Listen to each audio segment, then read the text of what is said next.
Welcome back to our YouTube channel, guys. Today we have a very interesting story to share with you. Probably by the time that you're watching this video right now, it's going to be 2026, but before it's officially 2026, we want to go ahead and share some valuable information that hopefully is going to truly change the first quarter of your year. Normally, this time around, estheticians, I see it time and time again, they love to get to planning, they love writing out their goals, they love trying to see what more they can do, and not just estheticians, but everybody. Like I catch that within my natural life outside of aesthetics. It's like I'm always trying to see the next big thing that I should be doing, another goal that I should be planning to hit, when the reality is what we should be doing is seeing what we can do better within what we're already doing. I think it's everybody. Like it's not just like a few group of people. It's probably like 98% of people doing this, or probably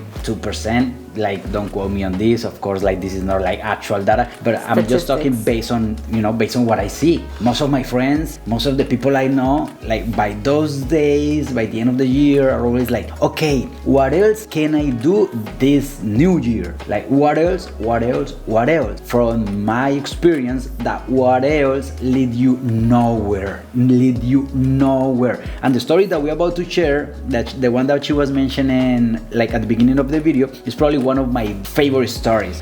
One of my favorite stories. And we can't make this up. Like this is a true story. Share it right away, and then after I'm gonna tell you why it's one of my favorite stories. So there was many years ago, we were living in this really pretty house in like an older, quiet neighborhood, and it was filled with people who are very well established in their life. You were pregnant. I was pregnant with Aiden. We were living right next to an older lady, and this older lady was the sweetest woman ever. This was like a very nice lady, and everything was super on point. She was always outside. She was always like saying hi to us, cleaning her front yard. Like she was always like super like nice and clean, and everything was like as normal. One thing about this lady was that her lawn was always cut. We never saw visitors in or out her house, and at this time of the season, it was the holidays, and then we started hearing some noise. We started hearing noise in the backyard, and we both said, do you remember what you said? You were like, oh, her son must finally be coming to visit her. They must finally have visited. This is the time of the year that they're gonna visit their mom. And then the next day, we noticed that the noise started continuing,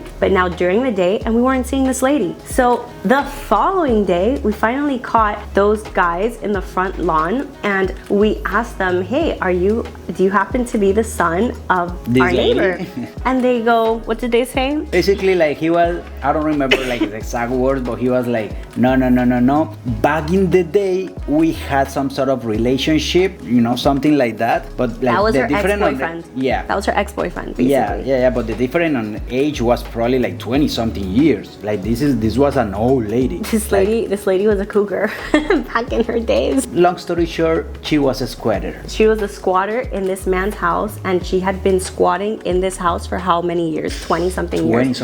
She was also a law teacher. She was teaching law at a university, so she knew what she was doing, and she was successfully squatting, living rent and mortgage free for over 20 years as our neighbor next door, and finally they were able to get her out. But when you saw inside that door, because we never saw that door was the open, noise. that was when we couldn't even see past the house. There were safe to say hundreds of stacks of books, newspaper. There were probably over 20 cats living inside her house, and what looked really pretty outside. Not only books, she was a hoarder. She had books, food, garbage. You can tell she never cleaned her house. It was kind of like a maze inside the house, and the guy was showing us, and that was the noise. They were cleaning, so it was kind of like a maze, like tons of stuff, garbage piled to the roof, and we couldn't see past. We couldn't see what the house looked like. It was just covered in these towers, and the smell was nasty. It was so bad.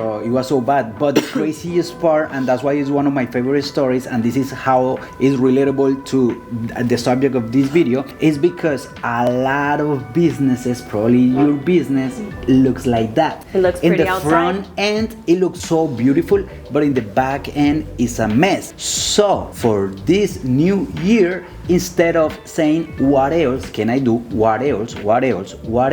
Start cleaning up, because probably you're a herder of offers that don't work anymore. Probably you're a herder of clients that you don't want to work with anymore, and so on. Probably you have a lot of stuff, and let's put it this way, probably you're majoring on minor things. You're majoring on things that aren't moving the ball, that are not moving the needle. So start cleaning up. The message is simple. It's not always about doing more. No. Because the literal crazy thing was that after that, we went back home, and I feel like it stuck with us even then in this way. It really made us think how silently messy people can be, not just in their lives, but in their businesses. Yeah. So instead of doing more, think about what you can do better. It's not always about having to pick up another thing, because then you're gonna end up just stacking a tower, letting shit not be cleaned up, and it just goes hand in hand. Yeah, and unlikely living for free. unlikely living for free, because we're probably not that smart as that lady. So the message is simple. Instead of piling more things, overwhelming yourself with more stuff to do, with more tasks, with more chores, start cleaning up your business. Think of it. Get rid of those offers, those treatments that are not moving the needle, that probably you don't like to perform, are not bringing clients that you don't like to work with. Get rid of those and stay with the ones that you really enjoy and the ones that give you the most profit. Okay? Do you feel like doing this not system? The more money, not the gross, more profit. Yes. Okay, no more profit, because at the end of the day, remember, the name of the game is not how much you make, how much you keep. Yeah. And just to close this video, I'm gonna drop right here one of my favorite quotes. Always keep in mind that the way you do one thing is the same way you do everything. So if you have a mess in the back end, of course, everything is gonna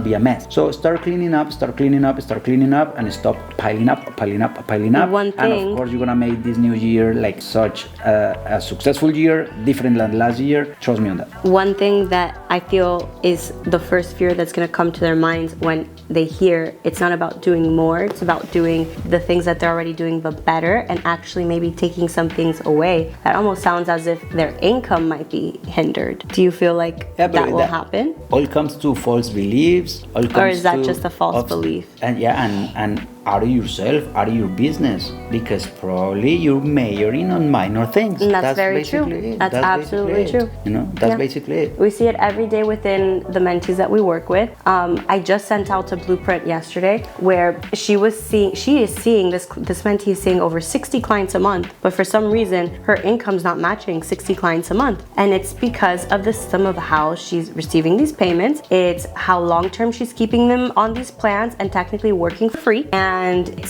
she thinks that she needs more of that, when in fact she needs less of that with better and tidier systems. So the message today, we went to church yesterday, and there was a beautiful graffiti. On the wall. This is the style of this church, and the graffiti says, busy isn't work. So that is the message right there. And it proves, it's proven itself every single day, guys. Yeah, the fact that just because you are busy and doing a lot of things, that doesn't mean that you are productive. Yes. So I think you guys got the message. You guys got the message with a few coughs in between. Totally fine. Totally fine. Totally fine. If you like this video, just subscribe before you go. It's just one button. Hit it. You should save it as well. Put it in your notes, rewatch, because I think that genuinely speaking, you need to be told this. You need to hear it more than once in order to get it, because they can hear it from us one time and then just go to their car and the message goes away because they are being put under pressure. So the best time to also tidy these systems up is in a very clean headspace, in a clear headspace as well. Right there at the bottom in the description box,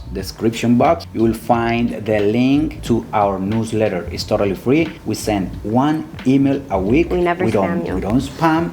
It's a lot of value. What will you receive for free directly into your inbox? So subscribe to that newsletter. Peace out, big love, and thanks for watching. All right, guys, bye. Bye.